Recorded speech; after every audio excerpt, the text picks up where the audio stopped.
बिस्मिल्लाहिर्रहमानिर्रहीम। अस्सलाम वालेकुम। खुश रहें, आबाद रहें, जहाँ भी रहें हैप्पी रहें और हेल्दी रहें। तो मैं हूँ फ़ायज़ा और वेलकम करती हूँ आपको चटपटे पकवान में। आज ही चटपटे पकवान में बना रही हूँ मैं कुछ मीठा। आज बन रहा है चटपटे पकवान में मिल्क पेड़ा या मिल्क की बर्फ़ी। दूध की बर्फ़ी बहुत ही ईज़ी तरीके से आपको बताऊँगी। अगर आपके घर में 1 किलो दूध रखा है तो आप मज़ेदार सी इस मिठाई को आसानी से तैयार कर सकते हैं। तो आपने करना ये है कि वीडियो को एंड तक देखना है और अगर वीडियो अच्छी लगे तो प्लीज़ लाइक करें और अगर आप चटपटे पकवान पे नए हैं तो आप प्लीज़ चटपटे पकवान को सब्सक्राइब भी कर लें। तो चलें जल्दी से चलते हैं अपने किचन में और बनाते हैं मज़ेदार से और बहुत ही हसीन से ये मिल्क पेड़े। तो इस मज़ेदार सी मिठाई को बनाने के लिए यहाँ पे ले लिया है मैंने 1 किलो दूध, फ्रेश दूध लिया है और ये फुल फैट मिल्क है और रॉ मिल्क इस्तेमाल कर रही हूँ मैं, यानी कि ये कच्चा दूध है। अब हाई फ्लेम पे हम इसको पहले बॉयल आने देंगे और बॉयल आने के बाद देखें इसको मैंने हाई फ्लेम पे गरम कर लिया है और अच्छे से इसमें बॉयल आ गया है। बॉयल आने के बाद इसको चम्मच की मदद से मिक्स करते रहेंगे और साइडों से आप जो ये देख रहे हैं कि इसकी मलाई इकट्ठी हो रही है, उसको हम स्पैचुला की मदद से देखिए इकट्ठा करते जाएँगे और वापस दूध में डाल देंगे। तो ऐसा करना ज़रूरी है, इससे हमारा दूध जो है वो ज़्यादा थिक और क्रीमी बनेगा। तो अब इस स्टेज पे इसको पकाते हुए मुझे तकरीबन 10 मिनट गुज़र चुके हैं मीडियम टू लो फ्लेम पे और ये तकरीबन अपनी क्वांटिटी का हाफ़ रह गया है।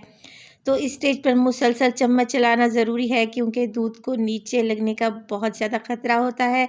तो इस तरीके से आपने मलाई को इकट्ठे करते जाना है और दूध को मिक्स करते जाना है। थोड़ा-सा टाइम कंज्यूमिंग है मगर बहुत ही टेस्टी सी ये मिठाई आप अपने घर में तैयार कर लेंगी और अपने घर में तैयार की हुई चीज़ की खुशी भी अलग होती है और टेस्ट भी अलग ही होता है। तो देखें इस स्टेज पे मैंने डाल दिया है इसमें 1 टेबलस्पून भर के मैदा। मैदा इसलिए मैंने इसमें डाला है क्योंकि जो हम ये बर्फ़ी या मिल्क पेड़ा तैयार कर रहे हैं वो दानेदार तैयार होगा और बहुत ही मज़े का लगेगा।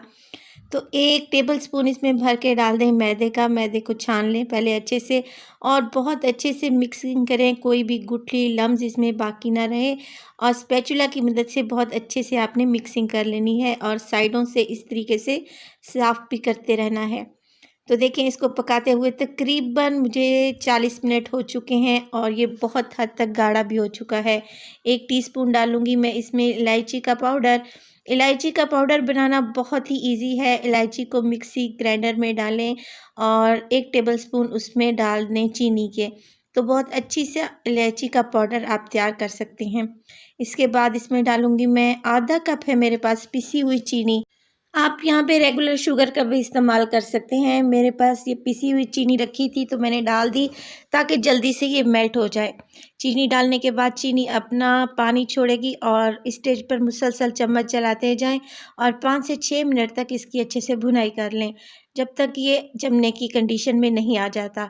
तो देखिए मैं इसको मुसलसल चम्मच चलाते हुए भून रही हूँ और तकरीबन 5 से 6 मिनट के बाद देखिए इसने अपना कलर भी चेंज कर लिया है। मैं फ्लेम को ऑफ़ कर दूँगी और चम्मच चलाती रहूँगी क्योंकि कढ़ाई अभी भी बहुत ज़्यादा गर्म है। तो माशाल्लाह से हमारा मिल्क पेड़े का मिक्सचर तैयार हो चुका है। इसने अपना पेंदा भी छोड़ दिया है और फ्लेम को मैंने बंद कर दिया है। इसको निकाल लेंगे एक बाउल में ताकि ये रूम टेम्परेचर पे आ जाए और ठंडा हो जाए। तो सारा मिक्सचर मैंने एक बाउल में निकाल लिया है। वीडियो अच्छी लगे तो प्लीज़ लाइक करें और चटपटे पकवान को सब्सक्राइब भी कर लें और अपने फैमिली और फ्रेंड्स में भी शेयर करें। इस मिक्सचर को मैं ठंडा होने दूँगी रूम टेम्परेचर पर। जब ये आ जाएगा तो हम इसके मज़ेदार से और ख़ूबसूरत से मिल्क पेड़े तैयार कर लेंगे। तो ये देखें जनाब यहाँ पे ये जो मिल्क पेड़े का मिक्सचर था ठंडा हो चुका है। हल्का-सा हाथों पर मैं ऑयल लगाऊँगी ताकि ये चिपके नहीं और जितना आपने मिल्क पेड़ा बनाना है उसी हिसाब से आप ये मिक्सचर उठाएँ और हाथों की मदद से देखें इसको गोल कर लें। बहुत ही आसान है, आप अपनी मर्ज़ी की भी शेप इसको दे सकती हैं, स्क्वायर पीसेज़ में काट सकती हैं, डायमंड शेप में भी काट सकती हैं। तो यहाँ पे देखिए मैं मज़ेदार से मिल्क पेड़े बना रही हूँ तो मैं इसको राउंड शेप दे दूँगी और उँगली की मदद से इसमें एक थो छोटा-सा गैप कर लेंगे और इसमें रख दूँगी मैं यहाँ पे मेरे पास है एक चेरी। आप इसको जैसे चाहे मर्ज़ी डेकोरेट करें, बहुत ही मज़े के लगते हैं और बहुत ही अपीलिंग होते हैं। और दूसरे मिल्क पेड़े में मैं डाल रही हूँ, यहाँ पे मेरे पास है कटे हुए पिस्ते। बारीक कटे हुए पिस्ते मैंने इसमें लगा दिए हैं। ये भी देखने में बहुत ही खूबसूरत लगते हैं और खाने में बेहद टेस्टी हैं। तो यहाँ पे 1 किलो दूध की क्वांटिटी में मेरे पास 8 मिल्क पेड़े तैयार हो चुके हैं। और आप इसको मज़े से खाएँ, अपने गेस्ट के सामने रखें, फैमिली और फ्रेंड्स में दें, तो वो यकीन ही नहीं करेंगे कि आपने मिल्क पेड़े खुद बनाए हैं। तो इस रेसिपी को ज़रूर ट्राई करें और अपना फीडबैक दें कि आपको मेरी ये रेसिपी कैसी लगी। तो अपना बहुत सारा ख़्याल रखिएगा और फ़ाइज़ा को भी अपनी दुआओं में याद रखिएगा। मुझे दीजिए इजाज़त, अल्लाह निगहबान।